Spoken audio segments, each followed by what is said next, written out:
नमस्ते, मैं डॉक्टर ज्योति जायसवाल, डाइटिशियन आहार एवं पोषण विशेषज्ञ के चीफ डाइटिशियन, अपोलो हॉस्पिटल।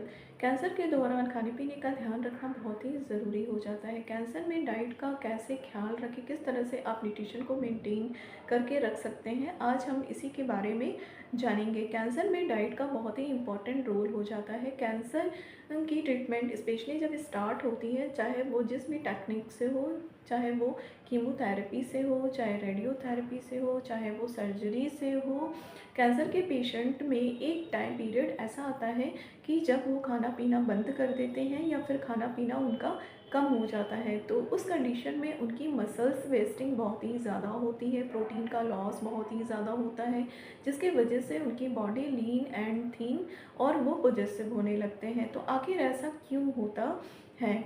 जब ट्रीटमेंट स्टार्ट होता है तो ट्रीटमेंट के साइड इफ़ेक्ट जो होते हैं वो बॉडी को झेलने होते हैं, चाहे वो कीमोथेरेपी हो, चाहे रेडियोथेरेपी हो, चाहे सर्जरी हो। अगर पेशेंट का न्यूट्रिशन पहले से अच्छा रहता है, उनकी इम्यूनिटी अच्छी होती है, तो ट्रीटमेंट के दौरान जो भी साइड इफ़ेक्ट होते हैं उनको कम झेलने पड़ते हैं और उनकी रिकवरी भी जल्दी होती है। तो आखिर ऐसे कौन से साइड इफ़ेक्ट होते हैं? सबसे पहला तो ये होता है कि लॉस ऑफ एपेटाइट होने लगता है, यानी कि भूख में कमी आने लगती है। दूसरा, डिक्रीज़ इन एपेटाइट, यानी कि भूख एक लिमिट में ऐसा होता है कि भूख या तो कम होने लगता है या फिर भूख बिल्कुल बंद हो जाती है। पेशेंट खाना पीना बंद कर देते, खाने पीने से दूर भागने लगते हैं। तो ऐसे कंडीशन में हमें राइस ट्यूब रिप्लेसमेंट करना होता है, यानी कि आरटी के थ्रू उन्हें न्यूट्रिशन प्रोवाइड करना होता है। ज़्यादातर स्पेशली ये कि पेशेंट में किया जाता है जब मुंह की सेकाई की जाती है या फिर कीमोथेरेपी जब स्टार्ट होती है, तो मुंह में कुछ साइड इफ़ेक्ट होते हैं, जैसे मुंह के छाले पड़ना, उल्टी होना, दस्त आना, एसिडिटी होना, ब्लॉटिंग होना, मिकोसाइटोसिस होना, ज़ीरोसाइटोसिस होना, स्फेगोसाइटोसिस होना जैसे सिम्टम जो होते हैं ये कॉमन है, जो कीमोथेरेपी और रेडिएशन के द्वारा जो होते हैं ये पेशेंट को झेलने पड़ते हैं। स्पेशली सीएम बक्कल मुकोशा जो होता है, जब मुंह का कैंसर होता है तो पेशेंट जो होता है एक टाइम पीरियड पे खाना पीना जो है उसका बिल्कुल ही बंद हो जाता है या फिर खाना पीना वो छोड़ देता है। तो इस कंडीशन में उसको आरटी फीडिंग के थ्रू जो है न्यूट्रिशन प्रोवाइड किया जाता है, ताकि उसको ट्यूब के द्वारा पूरा पोषण मिले। तो आखिर ऐसा क्यों होता है, इस कंडीशन को जानना बहुत ही ज़रूरी होता है। जैसा कि हम जानते हैं कि कैंसर जब ट्रीटमेंट जो होती है वो स्टार्ट होती है, चाहे वो कीमोथेरेपी हो, रेडियोथेरेपी हो या सर्जरी हो, उसका साइड इफ़ेक्ट जो होता है वो पेशेंट को झेलना पड़ता है। तो अगर शुरू से कैंसर पेशेंट की डाइट अच्छी होती है, वो प्रॉपर न्यूट्रिशन लेता है, पूरा न्यूट्रिशन इनटेक करता है, उसकी इम्यूनिटी अच्छी होती है, तो इससे क्या होता है कि जो कॉमन सेल्स होती हैं उनकी भी ग्रोथ अच्छी होती है, इन्फेक्शंस होने के चांसेस जो होते हैं काफ़ी कम होती है, और जो हेल्दी टिश्यूज़ होते हैं वो भी नंबर में ज़्यादा होने लगते हैं। तो इस वजह से क्या होता है कि उनकी रिकवरी अच्छी होती है। लेकिन जब पेशेंट जो है अच्छा न्यूट्रिशन इंटेक नहीं करता, प्रॉपर न्यूट्रिशन नहीं लेता, क्योंकि कैंसर के जो पेशेंट होते हैं उनकी बॉडी रिक्वायरमेंट जो होती है, उनकी जो बॉडी नीड होती है, जो न्यूट्रिशन होता है वो एक कॉमन और हेल्दी पर्सन की अपेक्षा कहीं ज़्यादा होता है। यानी कि हम क्या करते हैं, आरडीए के अकॉर्डिंग ये माना गया है कि जो एक कैंसर का पेशेंट है उसमें कैलोरी की रिक्वायरमेंट एक कॉमन और हेल्दी पर्सन से कहीं ज़्यादा होती है, यानी कि 25 से 35 किलो कैलोरी पर केजी बॉडी वेट के अकॉर्डिंग हम पर डे कैंसर के पेशेंट को कैलोरी प्रोवाइड करते हैं। लेकिन ये भी डिपेंड करता है कि उसकी कौन सी ट्रीटमेंट चल रही है, कीमो दी जा रही है या फिर रेडियोथेरेपी जा रही है। अगर रेडियोथेरेपी दी जा रही है तो उसकी फील्ड कितना बड़ा है, नंबर ऑफ सेक्शन क्या है, उसकी कंडीशन क्या है, कितना लॉन्ग ट्रीटमेंट चलेगा, तो इन सारी चीज़ों पर डिपेंड करता है। उसके अकॉर्डिंग हम कैलोरी डिसाइड करते हैं कि उसको कितनी कैलोरी, कितनी प्रोटीन हमें प्रोवाइड करनी है। तो कैंसर के पेशेंट की जो बॉडी रिक्वायरमेंट होती है वो एक हेल्दी और कॉमन पर्सन से कहीं ज़्यादा होती है, यानी कि एक कॉमन पर्सन जितना खाता है उससे कहीं ज़्यादा एक कैंसर के पेशेंट को खाना है, उसकी नीड को फुलफ़िल करनी है। तो अगर इन सारी चीज़ों पर अगर एक कैंसर पेशेंट जो है पूरा अगर ध्यान देता है, अपने डाइट पर ध्यान देता है, न्यूट्रिशन पर ध्यान देता है कि वो दिन भर में जो भी खा रहा है उसके डाइट में कितना कैलोरी है, कितना प्रोटीन है, कितना विटामिन एंड मिनरल है, यानी कि count each bite each meal, यानी कि आपको ये देखना है कि आप जो भी डाइट ले रहे हैं, जो भी मील ले रहे हैं, उसमें कितना प्रोटीन है, कितना कैलोरी है, ये चीज़ आपको ध्यान में रखना है।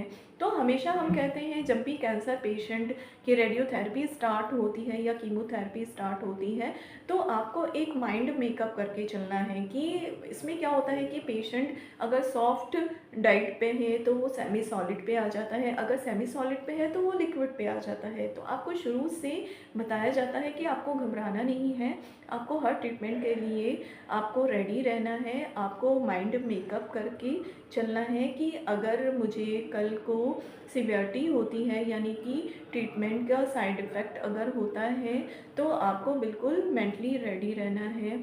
आप अगर सॉफ्ट डाइट खा रहे हैं, आपको लिक्विड खाना पड़ सकता है तो आप उसके लिए भी आपको रेडी रहना है।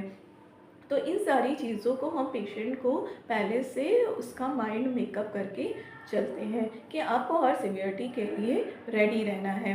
दूसरी चीज़ ये है कि पेशेंट को पहले से ही कहा जाता है कि आप शॉर्ट एंड फ्रिक्वेंट डाइट को फॉलो करें, यानी कि आप थोड़ा थोड़ा खाएं, हर 2-2 घंटे पर खाएं। इससे क्या होगा कि उनका न्यूट्रिशन फुलफिल होगा, वो जो भी खाएंगे वो प्रॉपर डाइजेस्ट होगा और उनका एक जो न्यूट्रिशन बैलेंस है वो बना रहेगा। तो आप थोड़ा थोड़ा खाइए और हर 2-2 घंटे पर खाइए। दूसरी चीज़ ये है कि अगर आप बाहर भी जाते हैं, डॉक्टर का अपॉइंटमेंट है या फिर वेटिंग एरिया में डॉक्टर्स का वेट कर रहे हैं तो भी आप अपने साथ एक लंच बॉक्स आप ले कर के जाइए और टाइमली खाइए, अपने टाइम का ख्याल रखिए, टाइम पर डाइट लीजिए, टाइम पर मील लीजिए।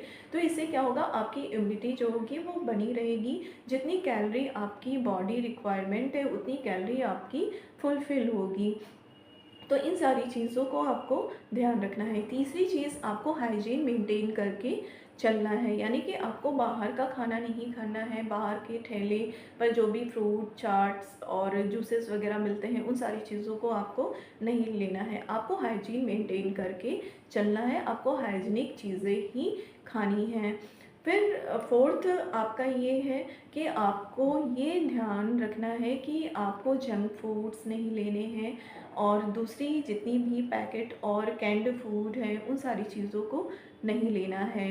आपको ज़्यादातर कोशिश करना है कि आप होम मेड खाना ही खाएं, प्रॉपर न्यूट्रिशियस फूड ही इंटेक करें। अपनी डाइट में फल को ज़्यादा से ज़्यादा इंक्लूड कीजिए, दही मट्ठा लस्सी छाछ इन सारी चीज़ों को इंक्लूड करें। फिफ्थ, आपको ये ध्यान में रखना है कि आपको हर 2-2 घंटे पे कुछ ना कुछ न्यूट्रिशियस फूड आपको इंटेक करना है। आपको केवल दूध नहीं लेना है, आपको दूध के साथ ड्राई फ्रूट्स को ऐड करना है, इससे आपका डाइजेशन भी अच्छा होगा। दूसरा, आपकी बॉडी को जितनी आपकी बॉडी रिक्वायरमेंट है न्यूट्रिशन की उतनी फुलफ़िल होगी। आप दही प्लेन ना लेके आप कस्टर्ड के फॉर्म में ले लें, उसका शेक बना कर के ले लें। इस तरह से आप एक्स्ट्रा न्यूट्रिशनल सप्लीमेंट को ऐड करके अपने न्यूट्रिशन को आप फुलफ़िल कर सकते हैं, अपनी डाइट को एक हेल्दी और बैलेंस डाइट प्रोवाइड कर सकते हैं।